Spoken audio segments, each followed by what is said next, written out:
di terakhir ini sedulur kita terjauh sampai saat ini mungkin ya, semoga besok-besok lebih jauh lagi. Ini ya Iwa ini ujung di Provinsi Jawa Barat, dari Jampang tepatnya. Dan saya dulu pernah ke sana ketika nyuwun sewu ayahanda beliau sedo, saya juga ke sana. Yo lumayan. Dan itu biaya sendiri ya. Dan kalau tidak salah itu 700 km okay. Dari sini saya perjalanan lintas selatan dengan pemandangan yang indah, dan saya foto di Pantai Rancamaya. Yang lain nggak foto karena nggak fotogenik. Matur nuwun. Dan ini monggo, ini semenjak Silatnas tahun berapa itu sudah bertahun-tahun nyambung Pak sedulur dengan kita, dengan Manegus Kudro. Bahkan beliau juga ada di grup Manegus Kudro itu, beliau juga ada, artinya beliau juga bukan orang asing bagi kita.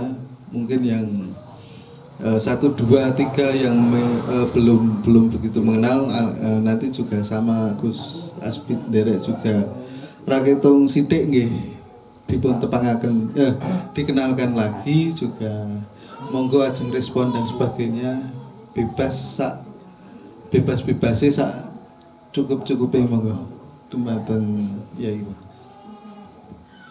Ya, bismillahirrahmanirrahim. Assalamualaikum warahmatullahi wabarakatuh.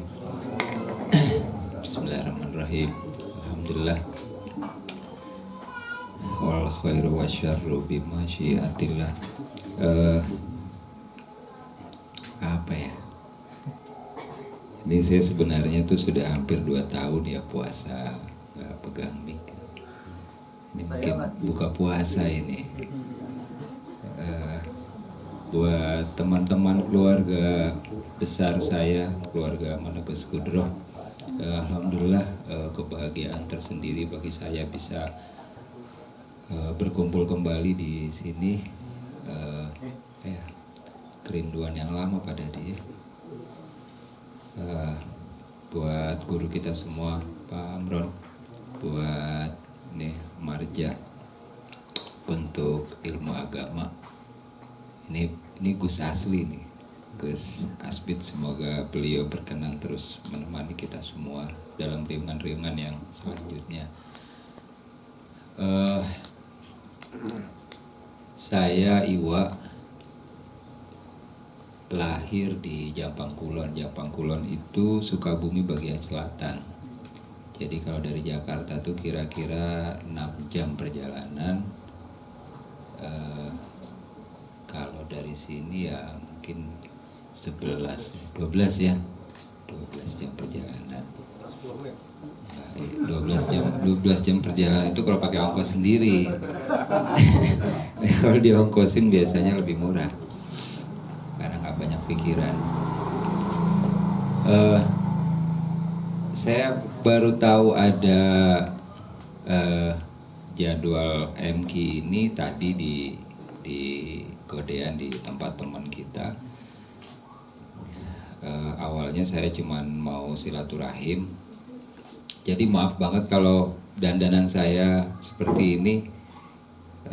Mudah-mudahan dimaklumi. Kenapa saya belakangan lebih senang menggunakan kata maklum, karena sepertinya belakangan ini kita tidak punya pilihan lain selain untuk memaklumi apapun yang terjadi. Apalagi ketika saya tahu bahwa tema putaran kali ini adalah ombang-ambing ya. Artinya kita mungkin ada dalam ambang yang akan terombang-ambing ya. Saya pikir bukan diambang lagi, kita sudah beberapa tahun ini terombang-ambing oleh banyak hal ya. Kalau kata Pak Guru tadi itu, kenapa orang bisa terombang-ambing? Karena tidak punya pegangan. Ini mudah-mudahan jadi pengingat kita semua bahwa memang selama kita berharap kepada makhluk ya bersiap pula untuk kecewa. makin besar harapan kita kepada makhluk siapapun itu, apapun itu, ya makin besar itu pula potensi kita untuk kecewa. Dan bagi semesta maya, beberapa waktu ini adalah apa ya, bukan inzar tapi ya pengingat keras ya, bahwa ternyata Allah sepertinya ingin mengajak kita untuk lebih presisi menempatkan diri, baik niat, pikiran, sikap, dan lain sebagainya macamnya. Artinya kita harus mulai menghitung kembali, misalnya hidup kita tanpa Simba seperti apa, tanpa orang tua seperti apa, tanpa keluarga seperti apa, tanpa teman seperti apa, tanpa sahabat seperti apa, tanpa alam seperti apa. Jadi saya kebetulan anak yang 2 mondok dititipkan di Sleman, jadi dalam rangka nganter sesungguhnya, sekaligus ziarah, takziah dan ziarah kepada guru kita semua, almarhum Kiai Haji Ahmad Muzamil. Beliau kebetulan punya saya punya sejarah dalam dan panjang dengan beliau. Jadi ketika saya mendengar beliau sakit terus kemudian meninggal itu, sampai sekarang itu masih ngawang-ngawang. Jadi dalam hati ini perasaan kok bapak ini kayak belum meninggal gitu, kayak masih ada. Tapi ketika saya lihat kuburannya itu sudah dalam kubur. Ini juga nggak tahu fenomena apa ya, tapi mari kita pelajari bersama, karena kata simbah itu ya kematian itu ya kematian gitu, justru penyebab kematian itu yang harus dicari. Kalau tadi kata Gus Asbid bahwa ketika beliau mencoba menemukan jawaban tentang cinta, justru Allah memberikan informasi dalam surat Al-Lail gitu ya. Itu mungkin nanti beliau bisa menjabarkan kepada kita bahwa sebelum surat Al-Lail itu, kalau nggak salah surat Asy-Syams ya, itu ada ayat yang fa'alhamaha fujuraha wa taqwaha. Jadi setiap manusia yang lahir itu kalau tidak salah dibekali 2 potensi fujur dan potensi takwa. Yang manusia hidupnya di antara itu. Ya kalau fujurnya dalam tanda kutip buruknya lagi kuat, ya mungkin dalam keadaan malam. Nah, ketika takwanya lagi kuat, ya mungkin dalam keadaan terang benderang. Tapi artinya itu manusiawi. Justru yang paling penting itu bukan apakah kita ada di dalam kondisi malam atau ada di dalam kondisi siang, tapi bagaimana dalam kondisi apapun itu harus mengantarkan kita kepada kesadaran bahwa ya Allah yang berkuasa atas segala sesuatu. Yang kedua, kaitan dengan yang dicontohkan ya lewat peristiwa gerhana. Tadi guru kita semua sudah menjabarkan ya prosesi terjadinya gerhana.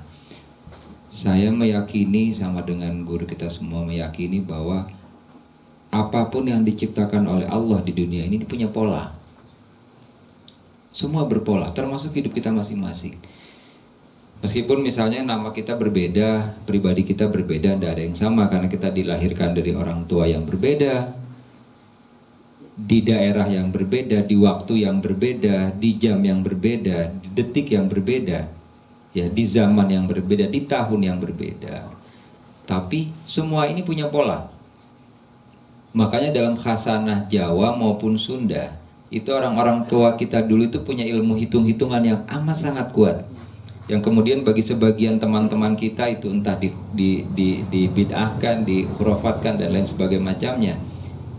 Ya itu kayaknya teman-teman ini harus belajar kepada guru kita ya, bahwa saking sungguh-sungguhnya Allah menciptakan alam, dalam penglihatan kita yang tidak beraturan, sesungguhnya ada keteraturan gitu. Ya, kalau kita misalnya ngelihat ke atas, kita lihat bintang kok kayak berantakan gitu. Tapi dalam sudut pandang tertentu, dengan cara pandang tertentu, kita akan melihat bahwa bahwa ternyata semua ini punya pola, semua ini amat sangat tertata, amat sangat teratur. Nah, begitupun hidup kita. Nah, itu nanti mungkin bisa dicari, bisa ditanya, entah itu lewat hitungan weton atau apapun. Ya, untuk mengetahui, nek saya lahir tanggal segini, pasaran tanggal segini, harinya hari apa gitu kan, jam berapa. Itu orang tua kita dulu sudah punya ilmunya. Nanti kemudian ada istilah ruatan dan lain sebagainya macamnya. Itu nanti akan mempermudah kita untuk memahami apa maksud Allah menciptakan kita secara personal. Polanya harus dibaca.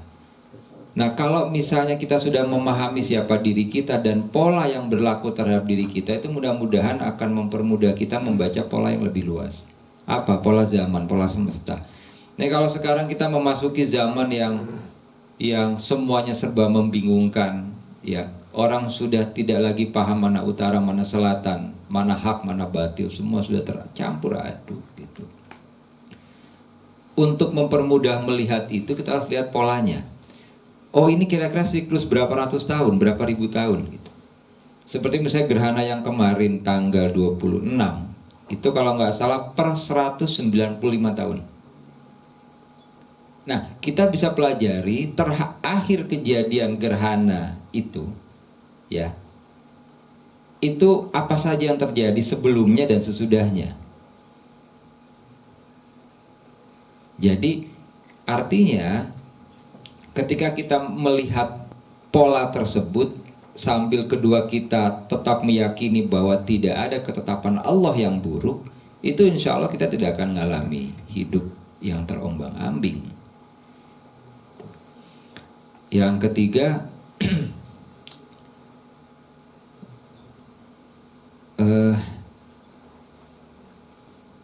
saya ingin menceritakan sekilas tentang almarhum Mas Pujianto ya.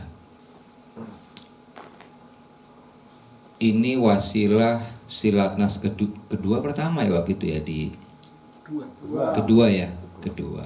Di situ saya banyak ketemu sama penggiat-penggiat simpul maya di berbagai daerah. Dan nggak tahu kenapa di situ pula saya dipertemukan sama almarhum. Dalam beberapa kesempatan saya suka sowan ya ke teman-teman simpul.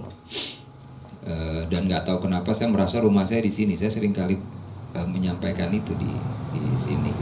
Dan kemudian beriring waktu Allah mulai membukakan jalan, mulai membukakan jawaban gitu. Oh, apa kaitan Magelang dengan Jampang? Oh, apa kaitan misalnya sanad keilmuan? Contoh sederhana saja, almarhum bapak saya itu muridnya Abuya Dimyati. Abuya Dimyati itu santrinya Mbah Dahlan.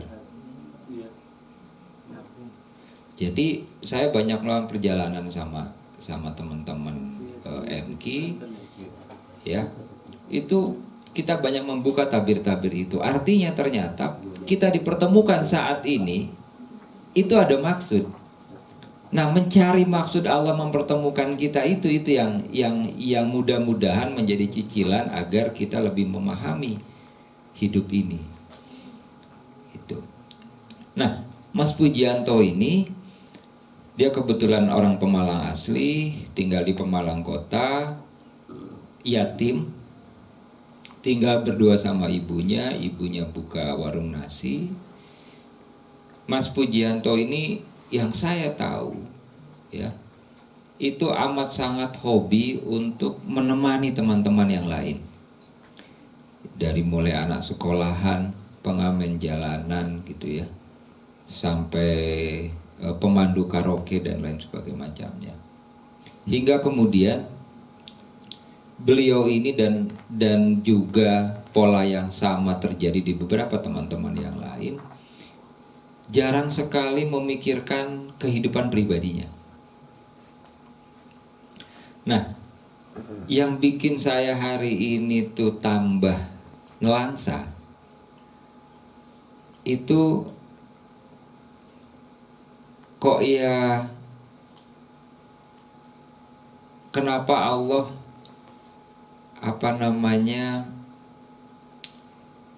cepat sekali ya memanggil teman-teman yang bagi saya langka.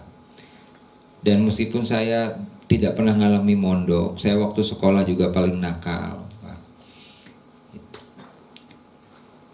Saya bersyukur saya dipertemukan sama Allah dengan orang-orang yang masih mau dan bersedia memikirkan hidup orang lain. Termasuk almarhum Kiai Muzamil. Kiai Muzamil itu, beliau itu belum pernah ketemu sama almarhum bapak saya, tapi salah satu wasiat bapak saya adalah nanti kalau Kiai Muzamil datang ke Jampang, suruh tidur di kamar yang belum jadi. Jadi bapak saya itu selama bangun pondok itu belum pernah punya rumah sendiri di sana. Inisiatif kami untuk membikinkan rumah, tapi sebelum jadi bapak keburu meninggal. Nah, kunjungan beliau ke pondok itu amalnya salah satu itu. Dan alhamdulillah setelah itu Ki Muzamil sampai Oktober 2019 itu setiap bulan datang ke Jampang dari Jogja. Nah, ketika kemudian Allah memanggil beliau, itu saya dan beberapa teman-teman itu justru tidak membicarakan kok beliau meninggal gitu. Peristiwa meninggalnya tidak dibicarakan, tapi ini ada apa? Perjuangan beliau luar biasa, totalitas beliau luar biasa, pengorbanan beliau luar biasa, lahan garapannya luar biasa. Kenapa kok Allah buru-buru ya memanggil beliau? Saya mendapat jawaban beberapa hari yang lalu. Jadi bagi orang-orang soleh yang hidupnya dipenuhi dengan memenuhi kewajiban berbakti kepada sesama, ketika mereka dipanggil Allah, sesungguhnya di alam berikutnya mereka yang lebih aktif. Nah, ini agak nyambung teman-teman. Ini utak-atik gatuknya ya. Ketika kita sekarang terombang-ambing oleh misalnya berita tentang COVID, ini COVID ini benar ada atau enggak? Nah, pakai masker itu harus kapan? Vaksin atau enggak, dan lain sebagai macamnya gitu ya. Yang setiap hari yang bikin kita pusing itu tambah. Kenapa seperti itu? Karena parameter kehidupan saat ini sudah tidak jelas. Maka saran yang bersangkutan itu, ketika kita hidup di zaman yang seperti ini, salah satu cara yang harus dikuatkan itu adalah belajar membina hubungan dengan orang-orang yang sudah duluan dipanggil oleh Allah. Jadi ketika teman-teman MK punya inisiatif bikin selasaan, itu bagi saya itulah jawaban atas kondisi hari ini. Vaksin sholawat, saya simpan. Jadi saya insya Allah tidak dalam posisi khawatir terhadap keadaan dan lain sebagainya macamnya, karena sebagaimana dalam rukun iman ya, harus begini ya sudah imani, tidak ada pilihan lain gitu. Cuman mudah-mudahan ini semua jadi pengingat buat kita semua. Asik sepertinya hidup ketika kita dirundung kemalangan, dirundung kebingungan, tapi kita bisa melaksanakan dan menjalani semua itu bersama-sama. Mungkin segitu dulu. Terima kasih. Assalamualaikum warahmatullahi wabarakatuh.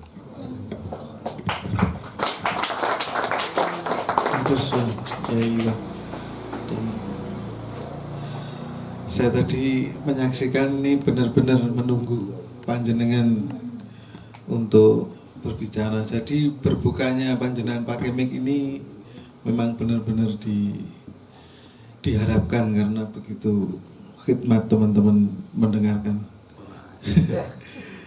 Dan agar lebih fresh sedikit sebelum nanti respon dari dulur-dulur semua, derek raketong 1-2 lagu atau puisi dari dulur-dulur kita, monggo. Di sini tidak ada WA masuk siapa yang mau tampil, jadi spontanitas.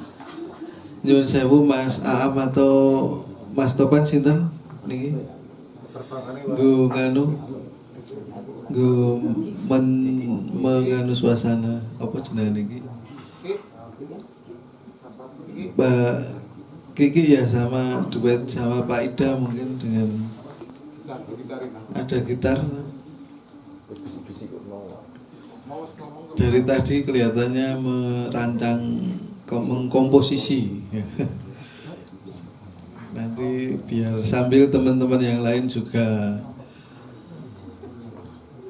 menyiapkan apa yang menjadi respon atau yang sekiranya perlu ditanyakan, dan alangkah lebih indahnya jika banyak yang bertanya. Memang ini alhamdulillah kita diberi kesempatan bertemu dengan para ahli yang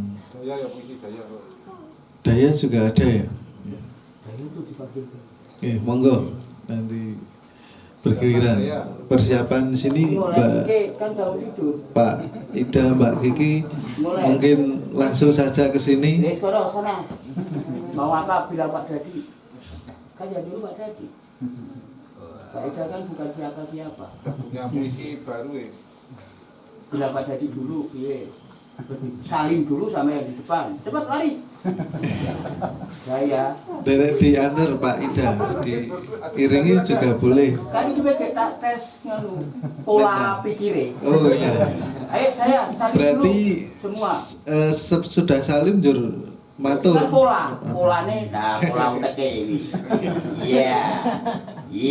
Yang satu semua ini. Gus sama Gus dulu.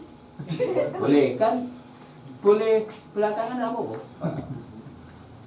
Salah satu pola. Belakang itu Pak Gus itu. Yang penting Pak Gus itu. Pertunjukanmu wes.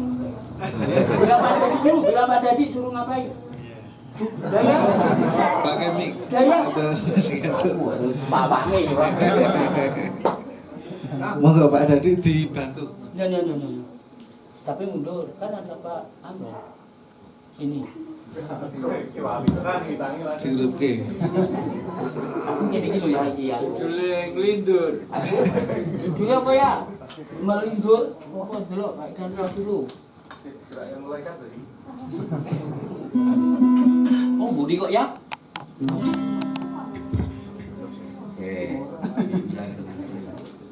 Kak Ida kok ada cukup ya? Kopi sih ya. Buat baca puisi dulu. Baca puisi dulu. Mau berdiri atau mau duduk? Berdiri apa duduk? Berdiri apa duduk? Duduk ini. Sing kena, sing semangat. Berdiri apa duduk? Tidur. Daya iki ki meh bengi jam tengah. Baca dulu, iku apa itu? Coba lihat. Tak sopan. Mantap. Wah, ini bagus. Bagus ya. Ya, ini dulu. Ya, nggak boleh berdiri, banyak orang tua. Siap? Nggak ada piwon tua di payah tenan. Siap?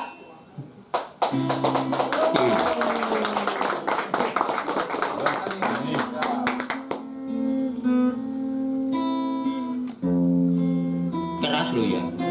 Si belakang kayak kerungu.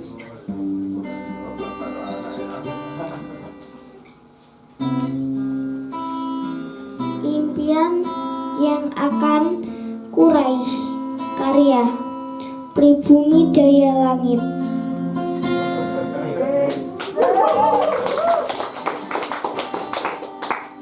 Impian tidak mudah diraih, tapi aku akan terus mengejar impianku sampai aku aku mendapatkannya. Impianku ada di atas sana, bersama bintang dan bulan. Aku akan terus mengejar impianku sampai aku mendapatkannya. Sedih sore Win. Ya ora apa-apa. Aku ada otake. Eh? Aku ada otake. Oh, le buat puisi sak kuwate otake semono ndak meledak. Ora apa-apa ambangane maca nggon Pak Idam Pak Dadi. Ndenggo dhewe. Matur nuwun yo selamat. Ayo sampe penting karena maca nggon liya. Iki serius ya, nek iki ngisinke nek salah. Tak kancani, kuwi cekel. Pak Ida warai nyanyi. Ngene, ngadep rono. Pak Aan kon dadi drummer ndi mau? Pak drummer ya iki. Karya pertama iki lho. Yo mer. Paham.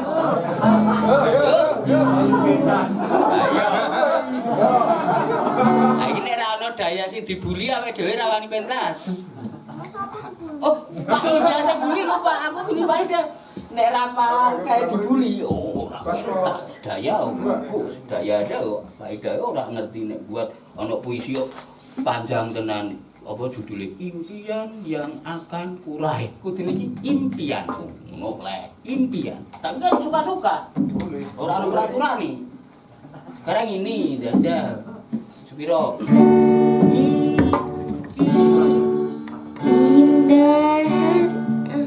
Ya. hari ini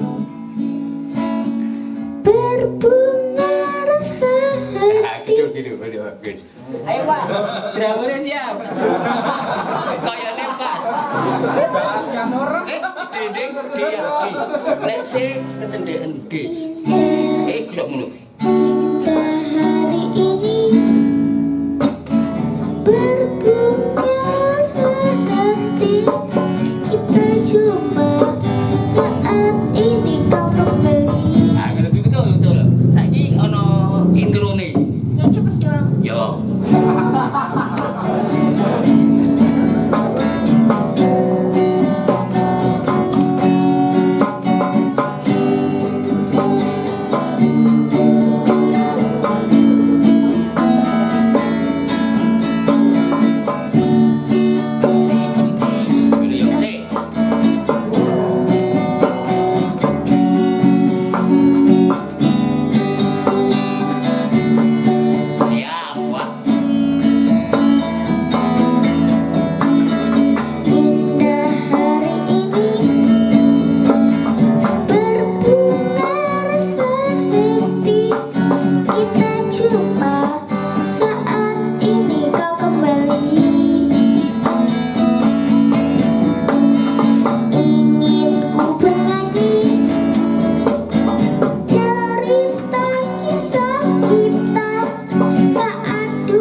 lali. Wassalamualaikum kan lali. Sabar. Oh, iya. Wassalamualaikum warahmatullahi wabarakatuh.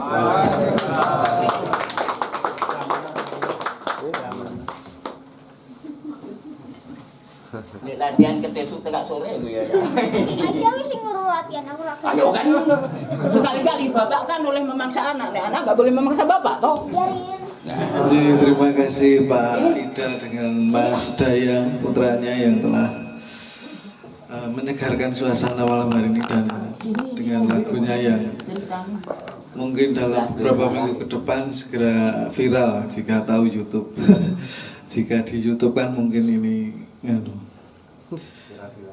Terus kemudian selanjutnya monggo dumateng dulur-dulur semua. Responnya, pertanyaannya kami tunggu mumpung beliau-beliau Gus Aspid, Pak Amron, Ya Iwa masih standby di sini. Namun sebelumnya mungkin yang pertama yang lama ndak bareng kita ini tuan rumah. Mungkin Mas Firdian mbok 1-2 kata pengalaman ora melu ndelok film barang iki nongkono napa. Piye rasane kuwi kan di kene gembira. Monggo teman-teman. Juga Pak Amron mungkin masih bersabar di sini dan jika pun mungkin nanti panjenengan tidak bisa sampai akhir nggih kami tidak bisa menghalangi karena bujuk galak tadi. Sinten monggo Bapak Mas wekdal kula semanggaaken. Oh nggih. Nyuwun sewu Mas. Ini Mas Aam mic-nya diputarkan.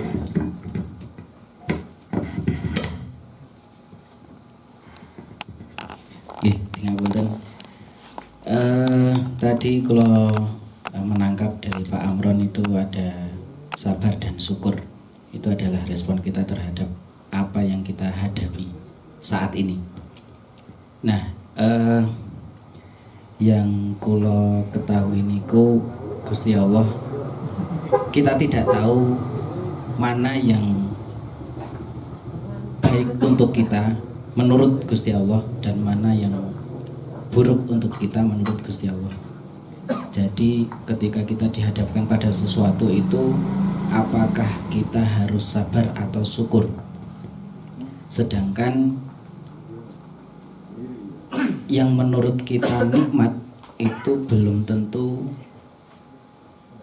baik untuk kita. Jadi itu adalah mungkin itu wujud dari ujian dari Allah.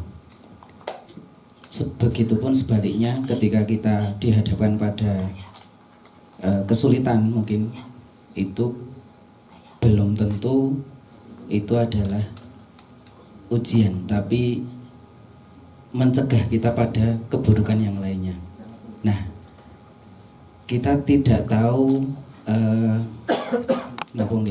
berjalannya waktu ketika saat ini kita merespon sabar atau syukur, nanti kedepannya itu akan baik untuk kita atau enggak.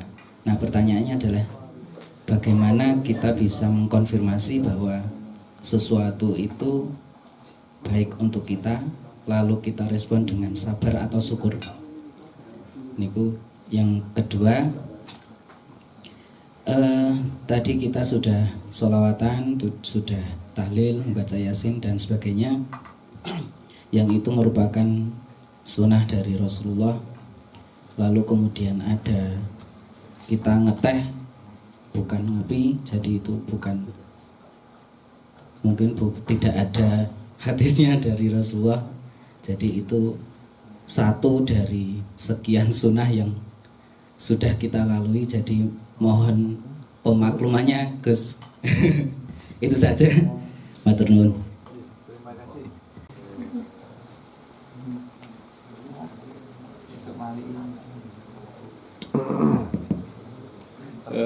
Pertanyaannya ini nanti tolong menanggapi Gus Speed sebetulnya simbol tadi apapun sebetulnya simbolnya di alhamdulillah ya. Kalau tadi di adalah sepakat. Kalau mengkonfirmasi ini manfaat atau tidak, ada beberapa saya pernah mendapatkan dari beberapa guru itu, sing manfaat atau ora itu ukurannya, tapi ini memang nggak mudah nih. Sing abot nang nafsumu itu akan banyak manfaatnya di kemudian hari. Sing abot untuk nafsumu. Tapi ini memang butuh apa? Butuh latihan, butuh kepekaan. Tapi tetap juga kita memang harus banyak belajar sehingga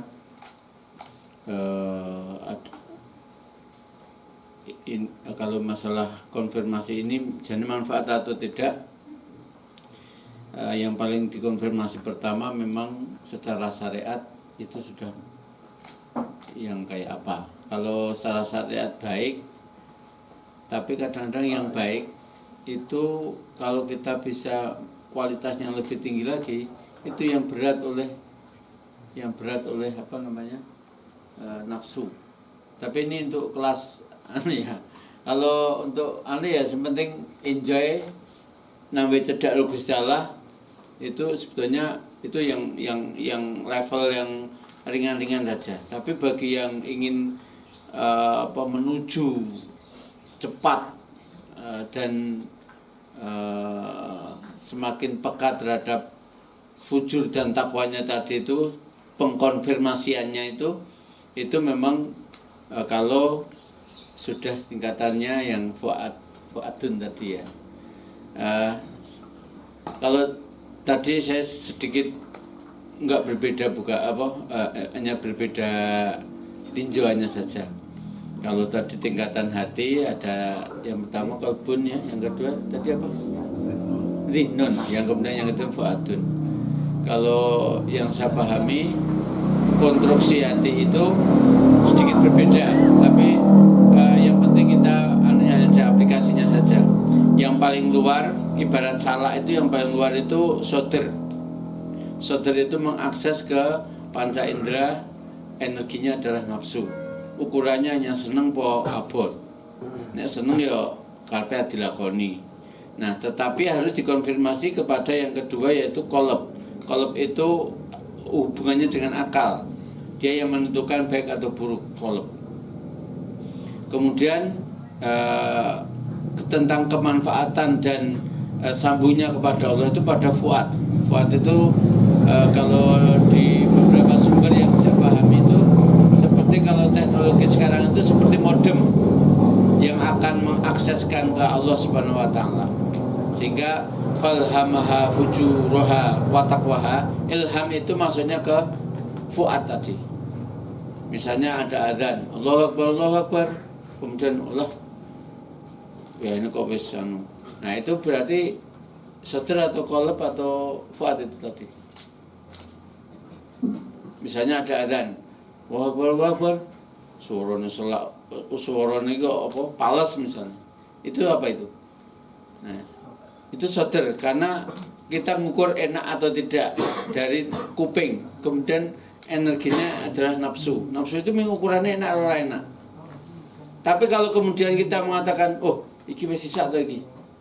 Nah, itu berarti kolab karena kaitannya dengan ilmu bahwa adzan itu tanda isa. Tetapi kalau kemudian komentar kita, ya Allah, saya harus suwan menah iki. Nah, ketika Allah pertama yang muncul itu adalah Allahnya, itu berarti fuad. Nah, ini mana yang dominan pada kita? Ini memang kita perlu tadi yang di Gus Iwa tadi, pola kebiasaan kita dalam merespon itu juga akan mempola tersendiri, dan itu dipengaruhi oleh lingkungan, dipengaruhi oleh pengasuhan orang tua kita. Kemudian yang ketiga adalah proses kita belajar. Kalau yang ini kembali ke fisika lagi ya. getaran, setiap orang itu punya getaran sendiri-sendiri. Getaran yang positif itu akan menarik getaran yang positif, yang negatif ya sama negatif.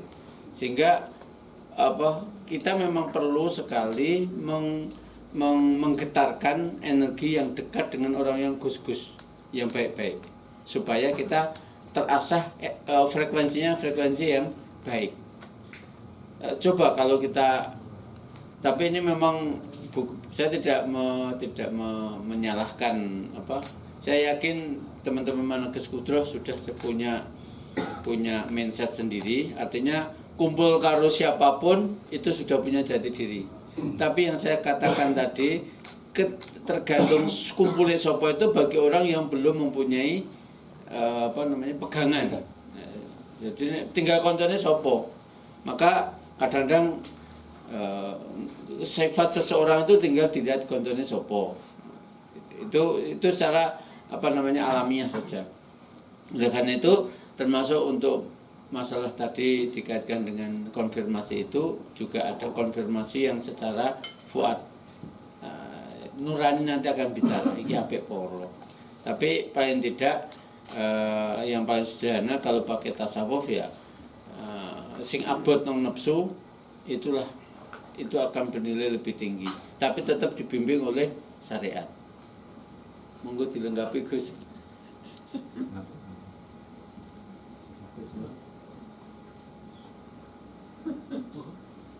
Ada tambahan dari Gus Aspid?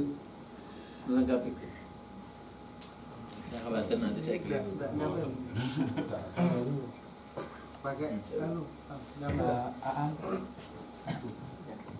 kurang panjang.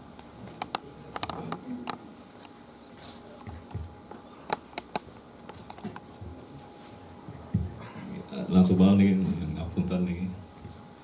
Dilala kok perutnya kadarane rewel. Jadi nggih wau nanggapi mawon nggih nambahi sekedhik nggih boten menyalahkan, boten meluruskan, boten ning saring sarang-sarang nggih. Jadi ada kula nate menemukan suatu kajian nggih, kajian tentang tadi amal apa atau hal-hal apa yang paling diremeni kali Gusti Allah dan apa sih paling boten diremeni kali Gusti Allah niku. Kalau melihat sejarah gitu, awal sejarah gitu, kalau tak dengan kitab Tanbihul Ghafilin niku ada penjelasan tentang sebab musabab, ada sebab ada musabab. Nah di situ pada Tanbihul Ghafilin niku ada kisah tentang sebab dan musabab Rasulullah Kanjeng Nabi diturunkan di bumi. Niku ada 3 alasan. Yang pertama, li'ila'i kalimatillah. Alasan Kanjeng Nabi itu gak pantas sebenarnya untuk hidup di bumi, sebab bumi itu sesuatu sing makhluk yang hina gitu. Terus gak layak sebenarnya untuk sekelas Rasulullah yang pemimpin seluruhnya jamil makhlukin. Sebenarnya Kanjeng Nabi gak enten dengan surga niku didhawuhi diperintah kali Gusti Allah untuk turun ke bumi dengan 3 alasan. Yang pertama untuk li'ila'i kalimatillah, menegakkan, mengenalkan siapa itu Allah Subhanahu wa taala. Intinya tujuannya niku sebenarnya. Yang pertama dan paling utama Kanjeng Nabi diturunkan niku untuk mengenal siapa Sang Pencipta dan apa saja yang diciptakan, ada kaitan apa dan lain-lain.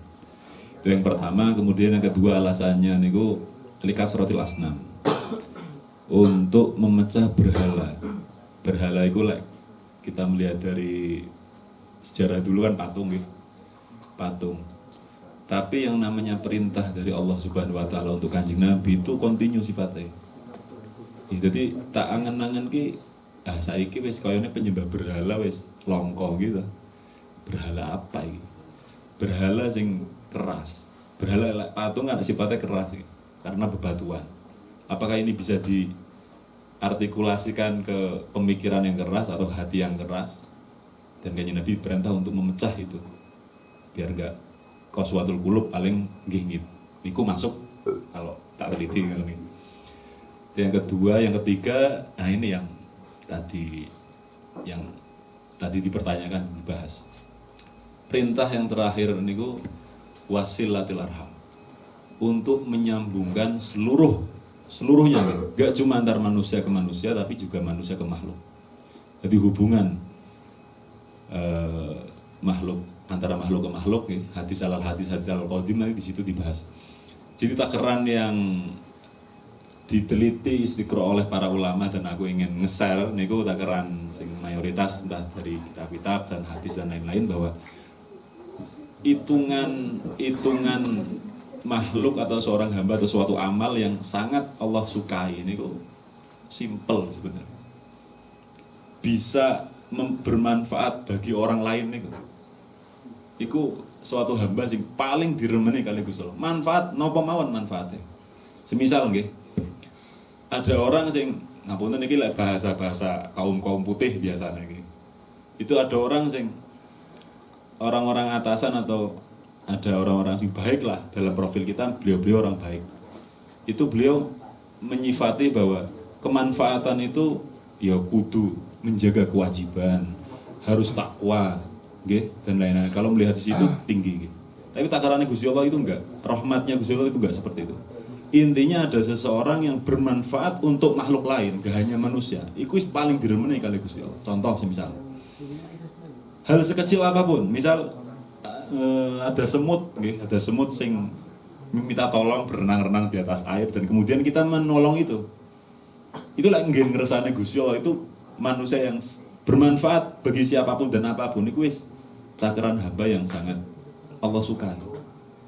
Entah bermanfaat bagi orang lain, contoh semisal kita menganggap kita manusia sama-sama hamba, nggak melihat sisi, nggak melihat suku, nggak melihat darah dan lain-lain, nggak melihat kita lebih baik dari dia lebih buruk dari kita, terus kita menolong orang itu dengan memberi makanan dan lain-lain. Itu juga bisa dikatakan sesuatu yang sangat amal atau pekerjaan yang sangat Allah sukai. Bahkan ada dalam kitab Nasihatul Diniyah itu malah dijelaskan, diklaim seperti ini malah. Wong sholat, iso ngopeni sholat 5 waktu, iso wiridan, iso zikiran. Tapi ketika dia masih ada tetangga dia yang kelaparan, tetangga dia yang kurang pendidikan dan ia ngejarno, membiarkan, itu malah paling Allah benci. Padahal delok ning sisi melihat di sisi ibadahnya ahli zikir kan, kita mengklaim bahwa mereka atau orang yang seperti itu kan orang-orang yang soleh gitu. Tapi enggak, jadi luas sekali gitu. Jadi takarannya Allah Subhanahu wa taala untuk sing aku pelajari dari berbagai macam wawasan dan nganu ki, hanya yang aku banyak temuin namun niku. Seseorang yang paling banyak manfaatnya dan bermanfaat bagi apapun dan siapapun itu suatu amal sing paling diremeni kali Gusti Allah. Nah niku. Bahkan kan orang kenal sama Allah kan jalurnya banyak sekali. Ada kalinya seperti ini, semisal ada kehidupan yang dimana ngapunten iki nggak nyinggung, tapi umpama ada yang dilalah kok. Aku mau menceritakan suatu kisah mawon dalam satu kitab-kitab para ulama salaf itu ada kisah seperti ini. Ini ada seorang hamba kisahnya. Dia selalu ketika makan uang dari uang haram, dari uang kirang baik dan lain-lain. Terus dilalah ada orang yang biasa-biasa saja, ya bukan ahli ibadah, ya bukan ahli maksiat, biasa-biasa saja, kadang maksiat, kadang ahli ibadah barang. Niku dia menolong memberikan makanan kepada orang itu, orang yang terbiasa makan haram dan hanya menolong menggunakan makanan saja. Kemudian setelah dia memberikan makanan dan ia memakannya, dilalah makanan yang dihasilkan dengan cara yang baik, ikut malah bisa menumbuhkan keimanan dalam diri seorang itu. Jadi padahal sepele itu.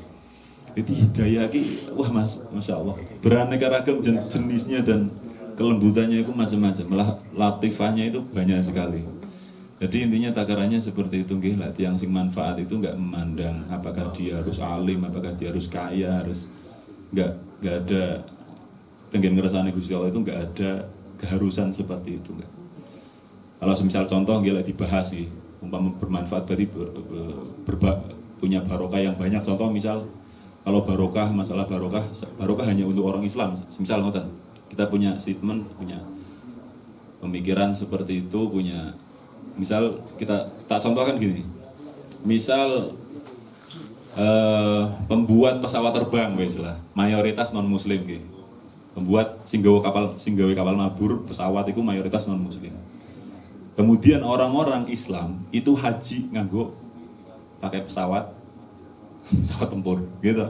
haji pakai pesawat itu. Yang mana yang pembuat pesawatnya mayoritas non muslim. Terus apakah orang-orang non muslim itu nggak bermanfaat bagi orang Islam? Apakah orang non muslim itu nggak oleh barokah? Dapat. Itu luasnya ulas Asia Gusti Allah itu luas banget. Nggak untuk hamba-hamba yang solehin tok, enggak. Luas semuanya untuk makhluk ya takarannya. Allah itu suka rahmatnya Allah itu alhamdulillahirabbil alamin. Kalau alamin itu apakah untuk alam manusia atau betul? Jin, angsal, semuanya alamul malakuta dapat. Jadi luas sekali. Itu kemudian tentang intinya jadilah orang yang bermanfaat dan paling banyak manfaatnya untuk apapun dan siapapun, hal sekecil apapun. Itu bisa menuntun untuk perubahan yang lebih besar. Jadi jangan menyepelekan kados menggulungi semut dan lain-lain. Kadang ada kisah dalam Ithihaf Asadul Mutakin itu yang nyarahi kitab Ihya itu malah Imam Ghazali itu mlebu surga mergo salat teh dikira mboten sepele itu. Imam Ghazali itu mlebet surga karena dia nulungi lalat. Ada lalat sing ngelak, haus. Ketika Imam Ghazali sedang menulis, terus pakai tinta pentul ngoten niku. Ketika mau hendak ngetul niku nih, ada lalat yang sedang minum tintanya itu. Imam Ghazali berhenti. Tapi dalam waktu beliau melakukan pemberhentian tilat itu, artinya ki ngrentek. Menawa aku niat nulung laler. Menawa laler iki ngelak. Apa urung mangan, apa urung piye tak jarke sik ah. Aku niat nulung, tapi ada kerentek semacam itu. Ada kerentek memuliakan makhluk Gusti Allah padahal laler lho. Kan indah sekali kayaknya. Jundilah lah Gusti Allah ridho. Kan repot. Aku ridho sampean mlebu surga. Digoril hisab mergo sampean pernah nulungi laler. Jadi kalau membahas kisah-kisah semacam ini juga kita berpikir berarti ibadah sholat, zikir dan ini koyo ora ono manfaatnya. Koyo lah sebagian ada yang berpikir seperti itu gitu. Padahal ibadah yang mahdoh kayak sholat, zikir dan lain-lain itu menuntun ibadah yang kita lakukan seperti mahdoh yang sholat 5 waktu dan lain sebagai perintah itu menuntun lama-lama ketika kita bisa berusaha dan berjuang untuk menjaga kewajiban dan perintah itu lama-lama akan menjadi karakter, akan mengkarakterkan pemikiran dan hati menjadi lebih baik. Itu akan bisa menuntun ibadah-ibadah seperti itu bisa menuntun gitu. Aku selalu berpegangan sama dawu-dawu ulama ya, di rodo ya oleh ulama ki dawu diayal sithik ora oleh. Karena itu sudah menjadi takaran. Kadang kayak misalkan di kitab Nasoihul Ibad nggih, ada Nasoihul Dini, ada Nasoihul Ibad juz 2 itu malah ngendika ngeten. Orang ini bermanfaat atau tidak, mulia atau tidak, kebahagiaannya ini terjamin atau tidak itu bisa dilihat dari sholatnya. Lah wong kok iso njogo 5 waktu, pasti niku selamat sekabehane, yo keturunan, yo rezeki niku terjaga semua kalau bisa 5 waktu. Terus kalau orang yang baru bisa 1 waktu dan 2 waktu itu masih ada nggak kasih sayang Tuhan? Itu tetap ada. Karena umat sing sholat 5 waktu lah umat Kanjeng Nabi. Umat Kanjeng Nabi itu. Nabi-nabi yang lain sholatnya 5 waktu enggak. Setiap waktu mah berat gitu tuh. Terus pas ngendikane Mas Hafi Gus Hafi niku, bila santri kene iki rata-rata sholat sing sering apa? Maghrib karo apa meneh? Kadang isya Mas, kadang nggih mboten. Kok iso ngono ya? Sampean dhisik piye ning kono ngilir boyo ning kene dan lain-lain. Wah, aku merasa tertekan Mas. Aku merasakan ibadah ki ra nikmat blas. Kok iso ngono? Terus sampean saiki iso congol nikmat para ibadah, aku nikmat tenan. Nikmate piye sampean terkesan ning watu congol? Aku ge merasakan ninggal salat nikmat ki pas aku tekan watu congol. Iki pol-polan nikmate yo lambemu Mas. Lambemu kok iso ngono? Pripun Mas? Kok santai sekali ternyata. Bapak iku ngendika, Pak Yai Alikosor Ahmad Abdul Haq iku ngendika simpel sekali ternyata. Lek sampean nggak bisa sholat tepat pada waktunya, yuk di lain waktu nggak apa-apa. Enak tenang. Iku lama. Kok ngene tau oke lah, aku cocok iki iki. Jadi aku mumet. Aku mempelajari tentang sholat berapa tahun ini mumet aku. Kira dengan waktu congol bah pol enjoy. Ya teko turu ora oleh digugah jalan. Nah subuhan turu ora oleh digugah. Ngendikane bapak, turu ki nikmat sing paling pol. Kok wong oleh nikmat kok diganggu, kuwi dosa kuwi. Ayo arep biasa. Pengurus arep piye kan mumet. Duh, iki wajib apa ora? Ya sing mumet mah aku berarti aku goblok tenan iki wawasan, tak ngajine. Giliran aku merasakan sendiri perjalanan kisah spiritualisme niku. Aku menemukan ketenangan. Nikmatnya sholat karena aku pengen ki luwih nikmat dibanding kepeksa. Aku urung sholat gelisah. Tau masa penting mengenal Gusti Allah, arep sawan Gusti Allah gelisah. Kira-kira ditompo apa ora? Lek bapak menggunakan istilah arep ditompo arep ora, sing penting sampean sholat. Lek urung iso tekan waktune, yo lain waktu ora apa-apa ning sholat sing penting. Jadi nggak masalah. Kalau kita belum bisa menjaga 5 waktu, itu bukan berarti kita meremehkan, enggak loh. Yang meremehkan buat tenang asal istihza itu enggak boleh gitu. Yang penting jangan meremehkan. Tapi kalau dilalah ketinggal, ya wes masih ada yang merubah niat kok. Lek sholat pada waktunya kan adaan. Lek enggak pada waktunya berarti ya kodokan gimana pun apa. Santai mawon sing penting sholat. Mulai dengan adanya kita sering menjaga sing kodoan. Kok lama-lama dari kodoan lama-lama akan terus bisa untuk adaan. Jadi proses keindahan itu ada gitu. Derajat mutakin itu sangat sangat akla. Jadi kita wis teko usaha sak mlakune sak isone, yang penting jangan niat meninggalkan, itu aja. Ngoten mawon, jadi sementara ngoten riyen nih kan. Waktu saya kembalikan. Matur nuwun Gus Hasbi nambahi jawaban dari Pak Amron tadi, dan respon saya alhamdulillah ini untuk teman-teman di Manekes itu memang dari garis yang di garis bawah jenengan tadi sing niate ngumpul-ngumpul seduluran iki kanggo manfaat, insyaallah ini juga memang salah satu niat kita. Mungkin malah tujuan utama dari dulur-dulur ini semua sing pengen iki bermanfaat minimal kanggo koncone kan seperti itu. Ya enggak, maksudnya ini sebentar lagi saya mau ada nganu gue bermanfaat ora ki gue ketok. Aku di acara gue barengan sedene. Gue ketok sing do manfaat gue nanti ketok sendiri. Respon yang lain mungkin sebelum kita tutup masih banyak waktu, masih banyak kesempatan. Monggo mumpung ini masih belum belum terlalu energinya masih ada lah dikit-dikit untuk kita. Sinten dari belakang-belakang. Assalamualaikum warahmatullahi wabarakatuh. Ini pertanyaan mungkin khusus untuk Mas Iwa atau Ya Iwa. Mungkin masih senada dengan pertanyaan dari Mas Muklis. Sebenarnya ini lebih curhat aja ya Mas ya. Jadi mungkin kemarin ketika rembuk untuk tema ini, saya juga benar-benar kayak merasakan ya diombang-ambingkan oleh rasa gitu. Di sisi lain tanggal 27 itu guru yang kita cintai Mbah Nun ulang tahun, tapi di sisi lain itu secara manusia kita ditinggalkan oleh Yai Muzamil. Itu ngerasain wah piye rasanya kok gini. Pas ketika di sana ya kanca-kanca itu tetangisan itu. Mungkin pertanyaan saya lebih kepada konsep.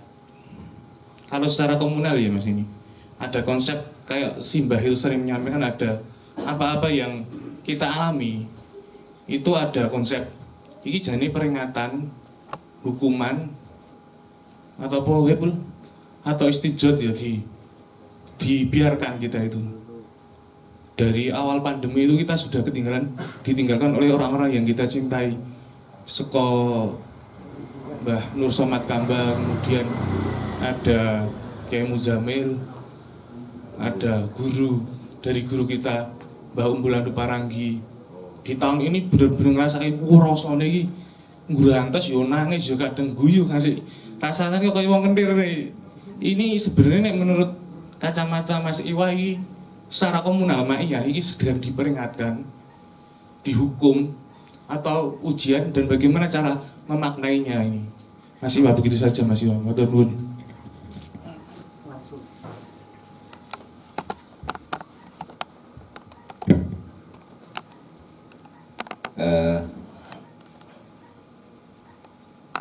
Bismillah ya. Ini mungkin agak sedikit aurat ya, tapi tidak apa-apa lah, kalau udah malam rada diperbolehkan lah kita agak sedikit buka aurat, kecuali yang belum nikah.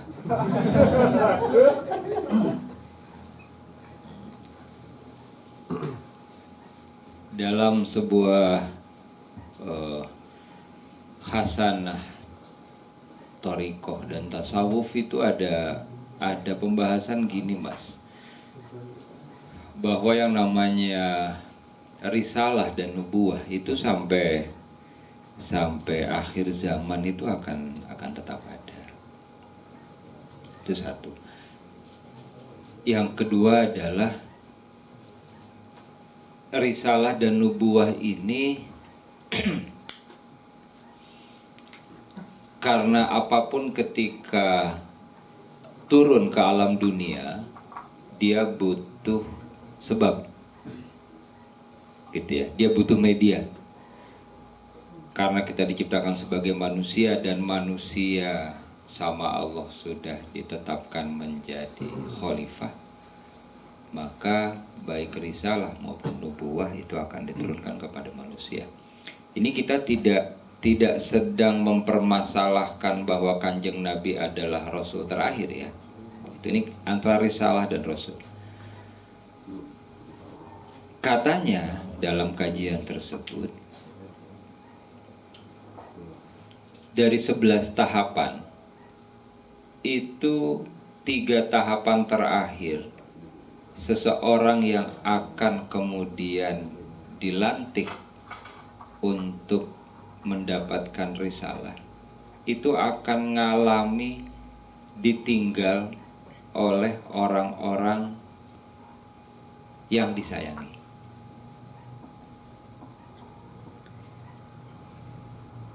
Kalau pertanyaannya terus buat kita jamaah Ma'iyah gitu ya, ya mudah-mudahan kita semua termasuk di dalamnya.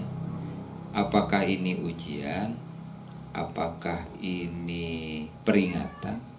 Atau bahkan ini adalah istidraj? Tentu jawabannya amat sangat personal, tergantung apa yang dominan kita rasakan. Bisa salah satu di antara 3, bisa 3-tiganya, tergantung di aspek yang mana. Tuh.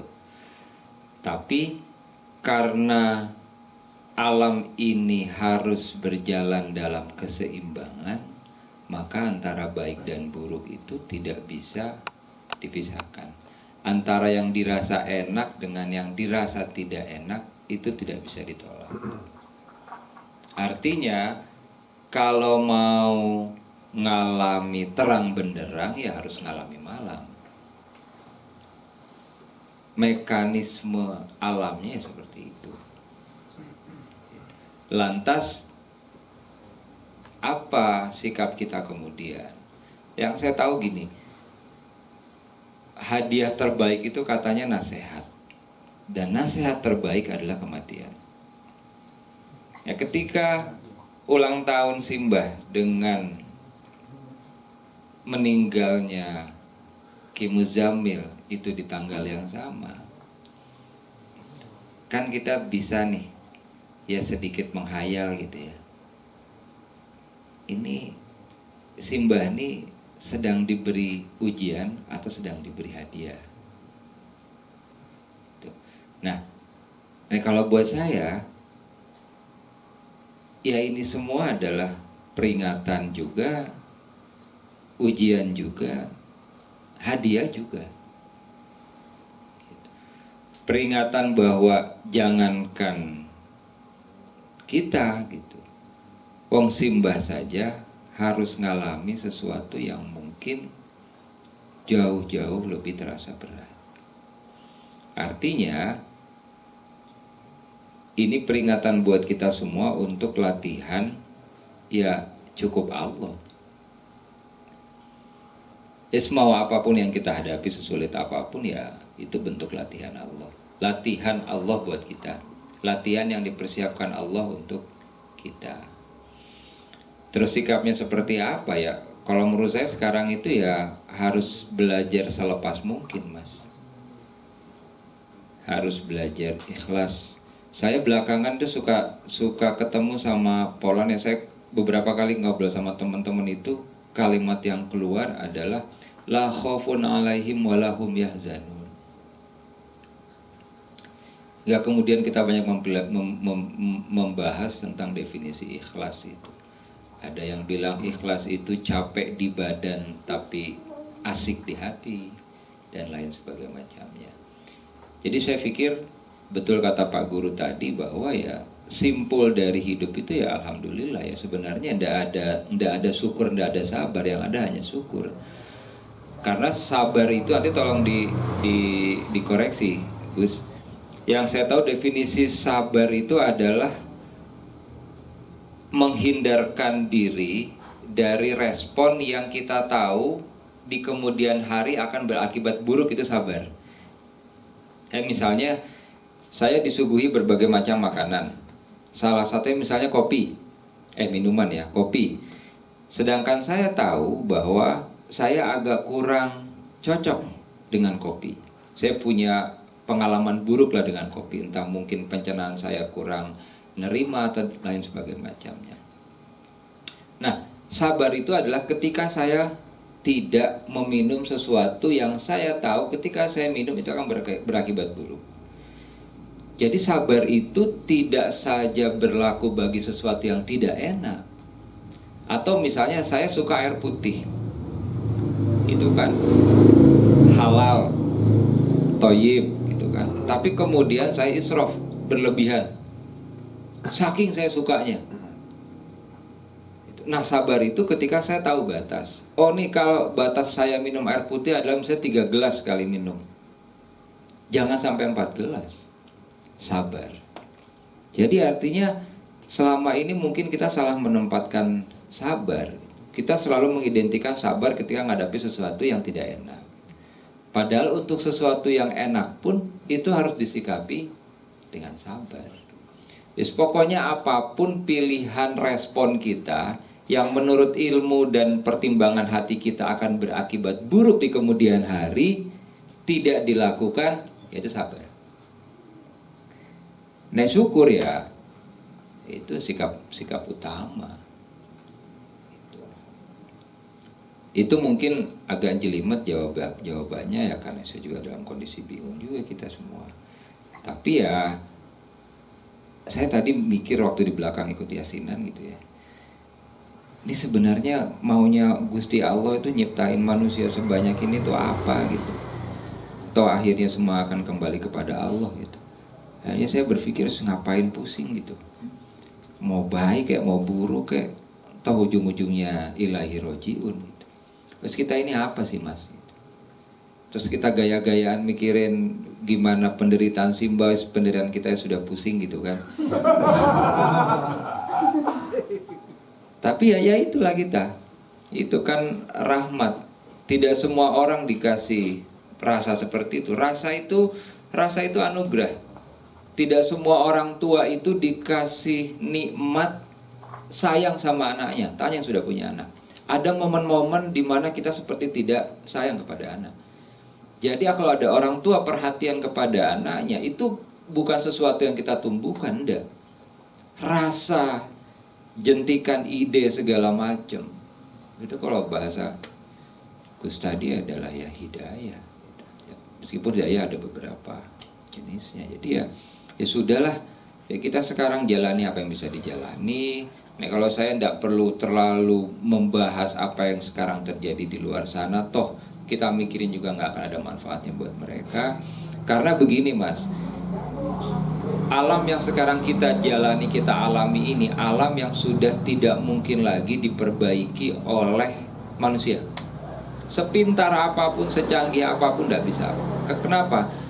Karena manusia, teman-teman kita, keluarga kita, termasuk diri kita, ini sudah dalam kondisi yang permanen. Jadi kalau misalnya kita berharap lewat MQ ini kita bisa bikin orang-orang lebih baik, semoga itu niat baik, tapi jangan pernah berharap. Siapapun manusia di zaman ini sudah tidak bisa lagi diupayakan untuk dirubah. Salah satunya permakluman.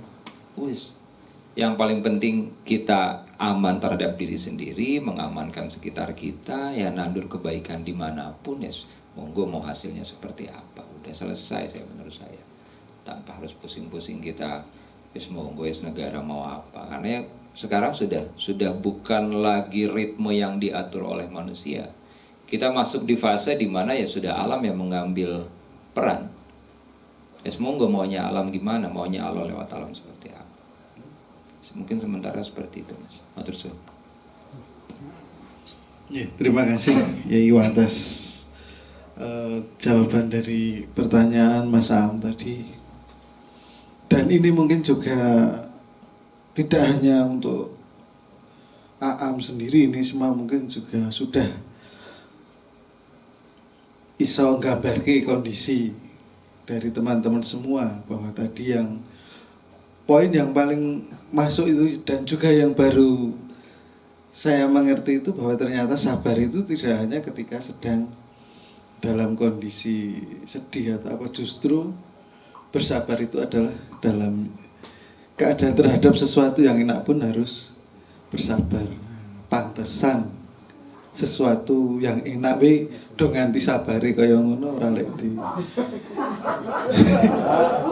Sudah paham karena nganu banyak yang belum. Matur nuwun Mas Iwan. Ini mungkin apa ya, satu lagi atau sudah cukup sekian, karena tadi nek di poin-poin di nganu sesuk nanggone reportase mesti banyak sekali sing bisa kita dapatkan malam hari ini. Neng karena malam minggu malam yang panjang, mungkin jika masih ada, saya persilakan. Jika memang tidak ada, ya sudah, kita cukupkan sekian. Dan untuk mengakhiri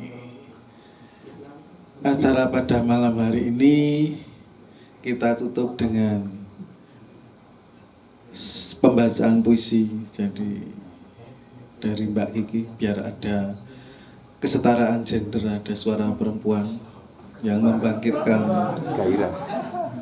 Maksudnya ya Danile cepak-cepak dan G cepak-cepok.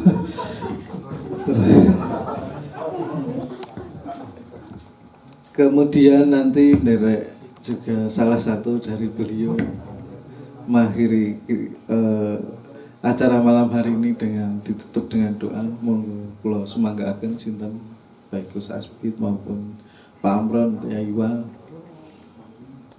Mungkin dari panitia mau Sohibu Baiti atau tidak ini?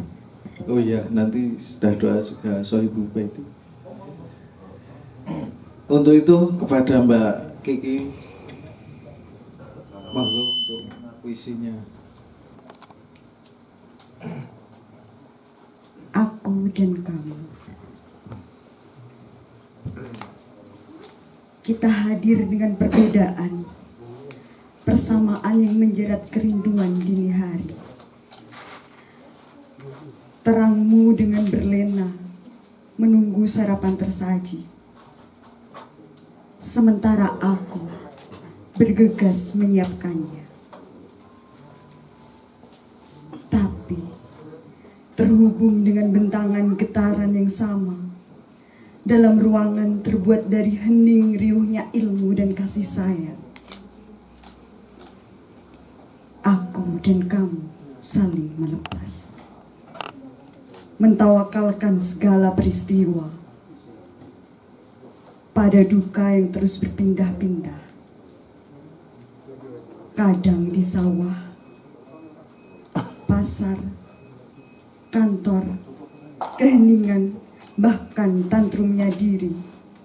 Terlalu sibuk bergosip berdandan maupun bersolek. Aku dan kamu menggantungkan angan pada pucuk cemara yang selalu berzikir, bercumbu memberikan hidup dan nyala.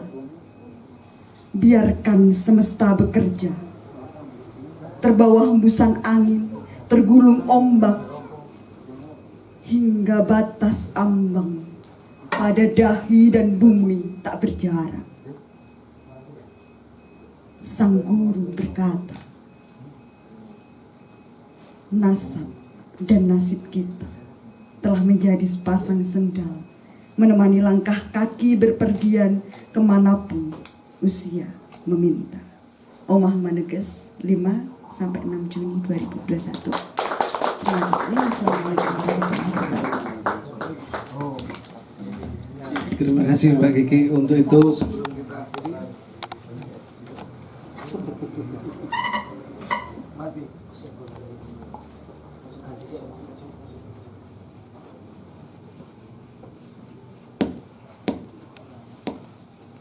cek.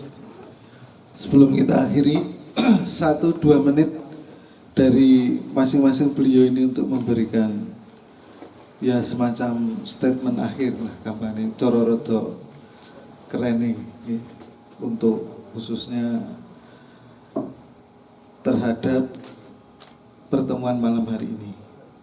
Saya mulai dari Gus Asbid, Pak Amran, kemudian Ya Iwa, dan marilah kita sama-sama nanti mengakhiri dengan doa dan seperti biasa Sohibul Baiti. Monggo Gus.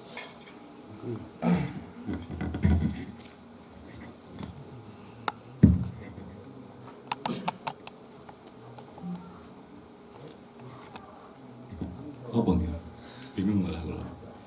Niatan mawon. Mudah-mudahan awal dari pertemuan kita tidak menjadi akhir perpisahan dari kebersamaan kita. Kita tetap semangat, niat lillahi ta'ala. Yang pertama saya terima kasih Gus Asbi dan Pak Gus Iwa, luar biasa. Hari ini kita banyak inspirasi.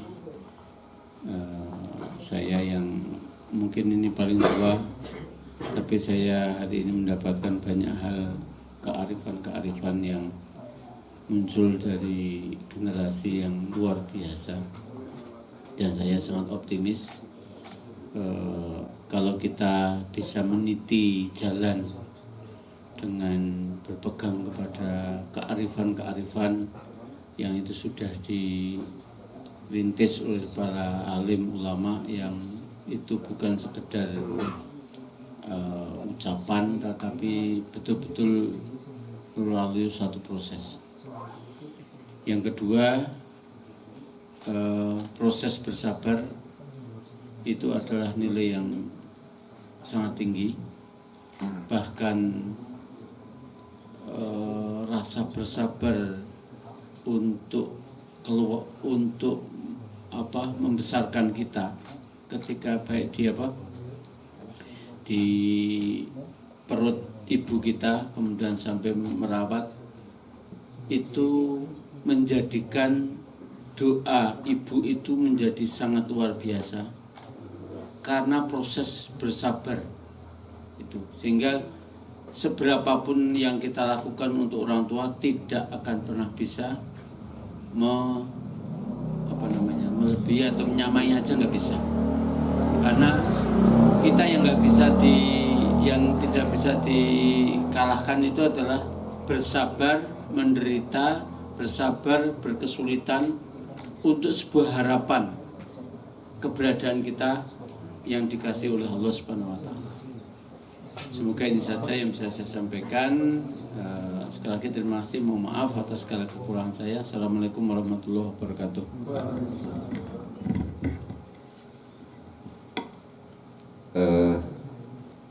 Gini, dalam hidup ini kita tidak bisa lepas dari teks dan konteks. Salah satu yang bikin kenapa kita hidup beragama, khususnya di Indonesia saat ini tuh banyaknya ribut, Itu karena kita tidak bisa membedakan mana teks, mana konteks. Seperti misalnya ada teman-teman gitu kan yang senang membidahkan gitu kan. Ada yang kemudian membelanya gitu. Selama ini kita fokus melandaskan pendapatnya hanya pada teks, tapi jarang sekali yang mempelajari kenapa dalil tersebut keluar, konteksnya, apa yang melatar belakanginya gitu. Secara garis besar, ulama Nusantara itu sebenarnya sudah selesai dengan perbedaan ya. Bahkan di tahun 600 Hijriah itu sudah ada ulama yang menulis kitab tebal hanya membahas kata kullu. Jadi kalau misalnya Simbah selalu bilang bahwa Islam di Nusantara itu seperti botol ketemu tutup, itu benar terjadi. Tapi masalahnya saat ini Indonesia adalah menjadi pasar ideologi. Nah, artinya bagi kita semua, setiap kita mempelajari dan membaca teks, baik itu Al-Quran, baik itu hadis maupun apapun, mari kita pelajari konteksnya. Begitupun terhadap apapun yang dilakukan atau yang dikatakan oleh orang-orang di luar kita.